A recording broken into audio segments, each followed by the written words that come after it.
rabbil alamin. Puji dan syukur marilah kita panjatkan kehadiran Allah Subhanahu wa taala yang telah memberikan begitu banyak kenikmatan kepada kita sekalian.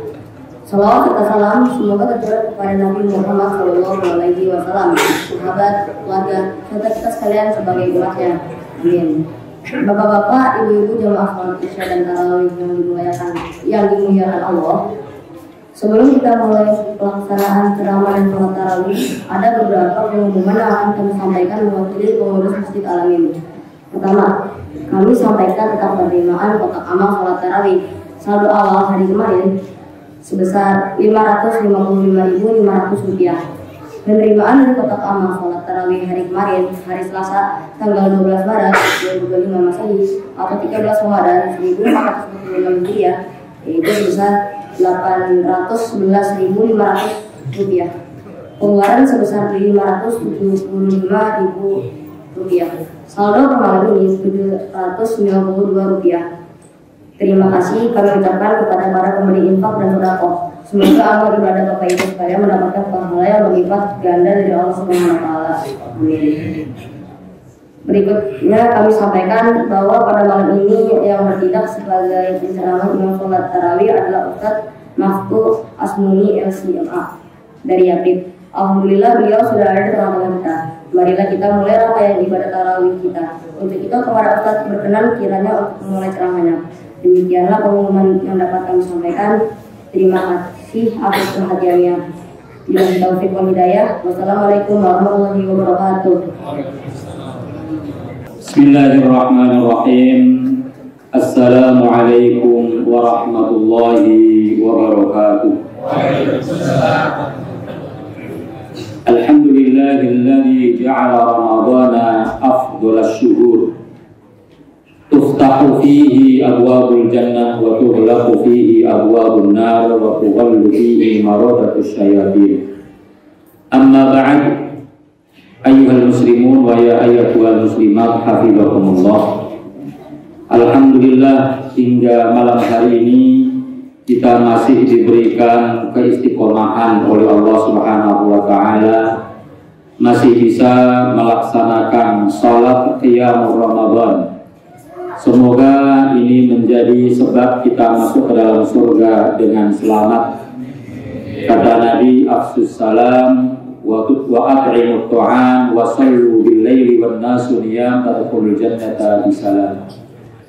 Orang yang sholat di malam hari maksudnya adalah sholat sunnah pada saat banyak orang yang tidur. Mungkin sekarang selain yang ada di masjid-masjid bukan tidur, tapi mereka sibuk dengan aktivitas mereka, ada yang masih bekerja, ada yang sudah ke mal, pasar, dan lain sebagainya. Dan kita tidak ikut serta di antara mereka, mudah-mudahan menjadi golongan yang tadkhulul jannata bisalam, amin ya rabbal alamin. Tema kultum kita pada malam hari ini adalah memakmurkan masjid.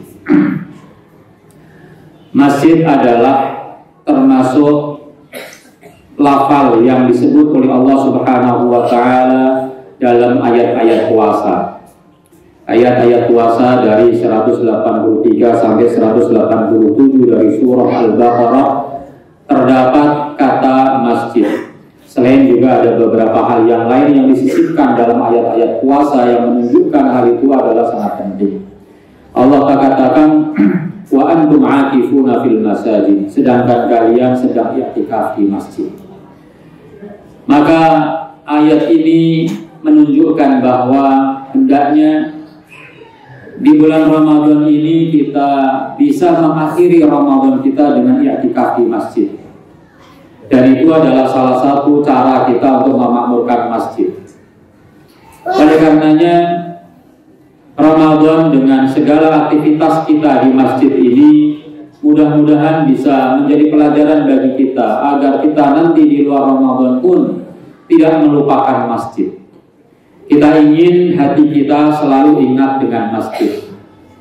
Kata Nabi SAW, wa rajulun qalbuhu mu'allaqun bil masajid, menjadi orang yang hatinya selalu ingat dengan masjid, dan itu adalah termasuk golongan orang-orang yang akan dinaungi oleh Allah Subhanahu wa taala nanti pada hari kiamat.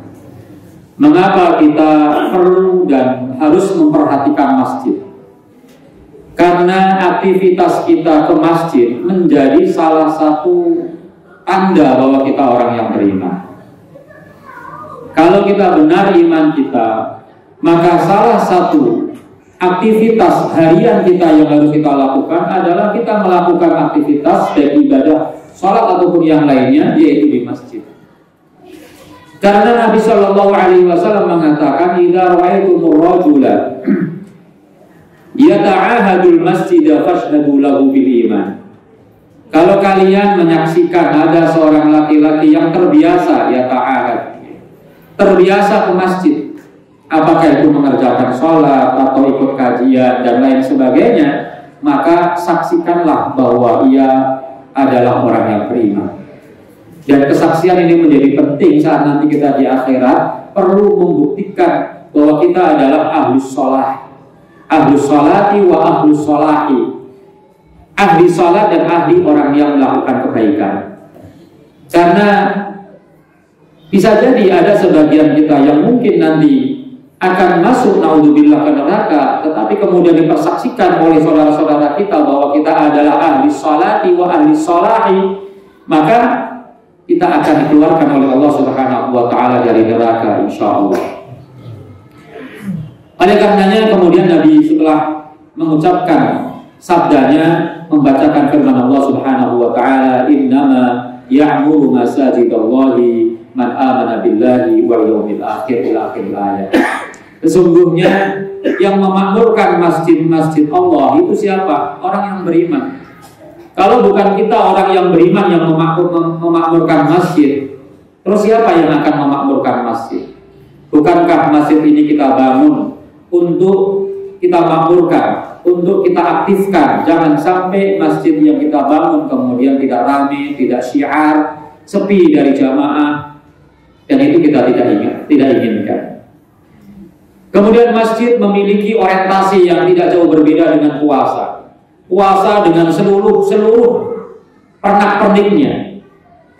Lapar kita, dahaga kita, orientasinya adalah agar kita menjadi la'allakum tattaqun, menjadi orang yang bertakwa.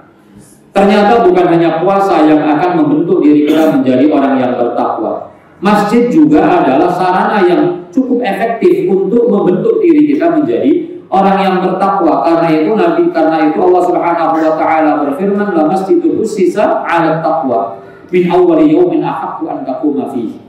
Bahwasanya masjid itu sungguh dibangun atas dasar takwa, bukan untuk berbuat maksiat, bukan untuk saling bertengkar satu dengan yang lainnya, bukan untuk memperebutkan jabatan sebagai pengurus masjid, tetapi kita sama-sama menjadikan masjid sebagai sarana bagi kita untuk meningkatkan ketakwaan kita agar kita menjadi orang yang layak meraih surga. Karena orang yang bertakwalah orang yang layak dan pantas untuk masuk ke dalam surga. Kemudian masjid ini menjadi tempat yang sangat penting bagi kita. Masjid adalah tempat terbaik di muka bumi ini. Tidak ada tempat yang lebih baik daripada masjid. Oleh karenanya jangan sampai kita di tempat yang terbaik ini terburu-buru, cepat-cepat pengen pulang. Kita mestinya di masjid ini betah.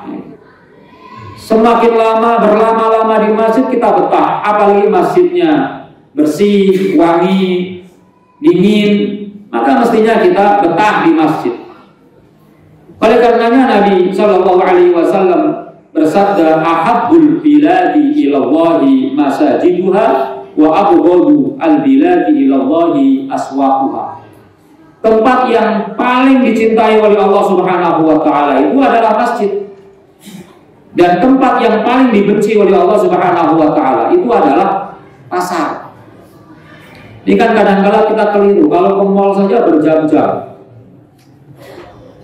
Di samping itu adalah tempat yang buruk, juga ngabisin duit. Nih ibu-ibu nih, ya kan? Ke masjidnya jarang, ke pasarnya rajin. Ya mudah-mudahan kalau ke pasar tidak berlama-lama, tidak berbetah-betah. Ya, dari rumah sudah dicanangkan apa yang mau dibeli. Jangan apa yang dilihat dibeli, melihat apa aja dibeli. Itu adalah abghadu al-biladi ilallahi aswaquha. Tempat yang paling buruk, yang paling dibenci oleh Allah itu adalah pasar-pasarnya. Karena pasar itu adalah tempat yang melalaikan. Ya, banyak setan di sana, banyak orang yang tergoda di sana, sehingga melalaikan mereka untuk menunaikan ibadahnya. Kemudian orang yang rajin ke masjid, orang yang betah di masjid, selalu mengerjakan sholatnya atau ibadahnya atau aktivitas kajiannya di masjid, mereka adalah sesungguhnya teman-teman malaikat, temannya malaikat, ditemani oleh malaikat. Kalau kita sering ke masjid, lalu kita nggak ada, dicari sama malaikat, dicariin mana nih teman duduk saya. Sebagaimana disebutkan dalam hadis, rawahu Imam Ahmad dari Abu Hurairah inna lil masajidi autadan, bahwa masjid itu memiliki tonggak-tonggak. Yang dimaksud dengan tonggak ini adalah orang-orang yang selalu ke masjid. Wal malaikatu julasauhum, para malaikat itu teman duduknya, teman akrabnya.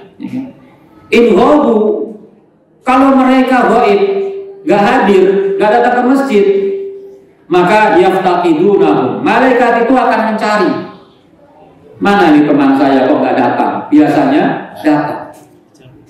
Ya kecuali kalau gak pernah ke masjid, bodoh amat, kagak pernah dicari sama malaikat. Kalau ghabu yaftaqidunahum, dicari sama malaikat. Wa in maridu, kalau ketemu kemudian ternyata orang itu sakit sehingga nggak bisa ke masjid, aduhum, malaikat itu menjenguknya, dijenguk oleh malaikat.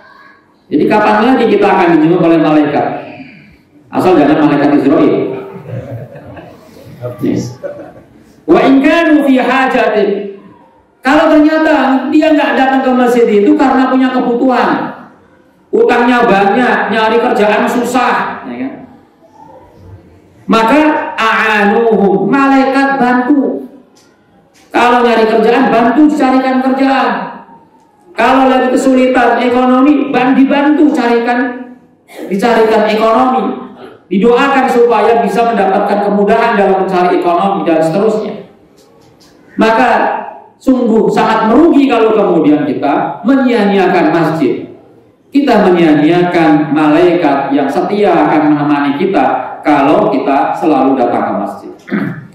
Malaikat juga senantiasa membacakan sholawat kepada orang-orang yang berada di masjid. Maksud daripada sholawat malaikat adalah mereka mendoakan agar kita diampuni dosa kita, dirahmati oleh Allah Subhanahu wa Ta'ala. Dalam sebuah hadis Nabi SAW bersabda, wal malaikatu yusalluna ala ahadikum madama fi majlisihi, para malaikat akan membacakan sholawat kepada kalian selama kalian berada di tempat duduk kalian setelah mengerjakan sholat,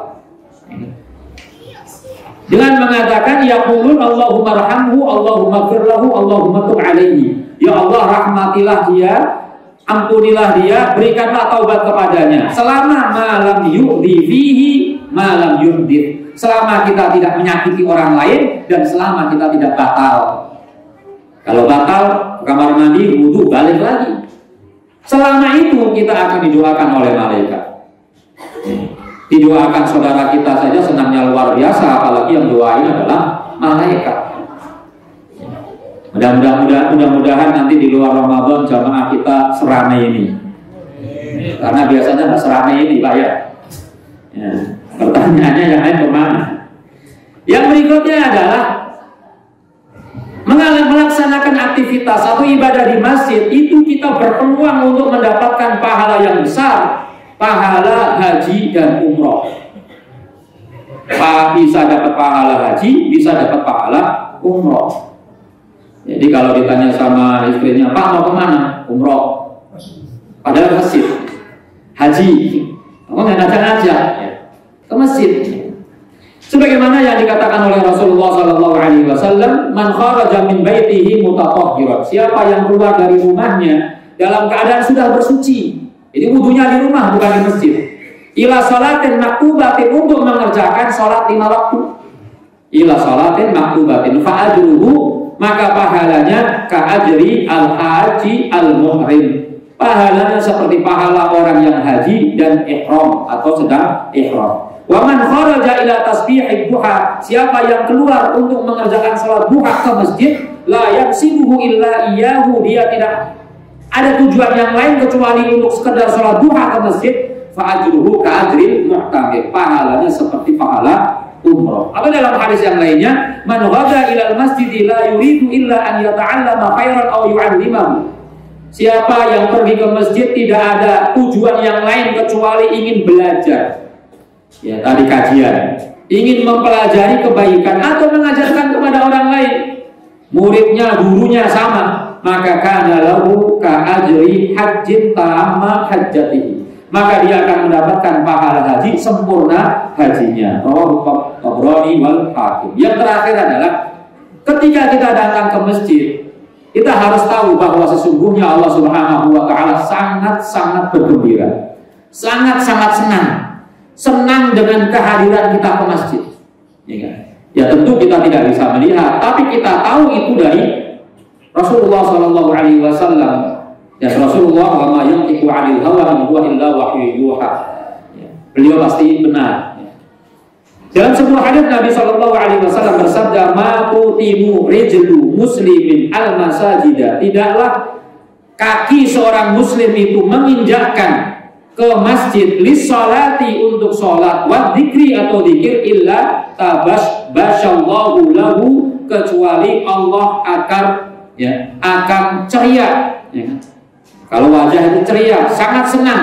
Kama yatabasbasu ahlul ghaibi bi ghaihim idza qadima alaihim, sebagaimana orang yang ditinggal lama oleh saudaranya lalu dia kembali lagi, maka pasti senang dan gembiranya luar biasa. Sama dengan orang tua kita di kampung, setahun kita nggak pulang, lebaran kita pulang, gembiranya luar biasa. Seperti itulah gembira Allah Subhanahu wa taala ketika melihat hamba-hambanya pergi ke masjid. Nah, mudah-mudahan mulai hari ini kita menyemarakkan masjid kita.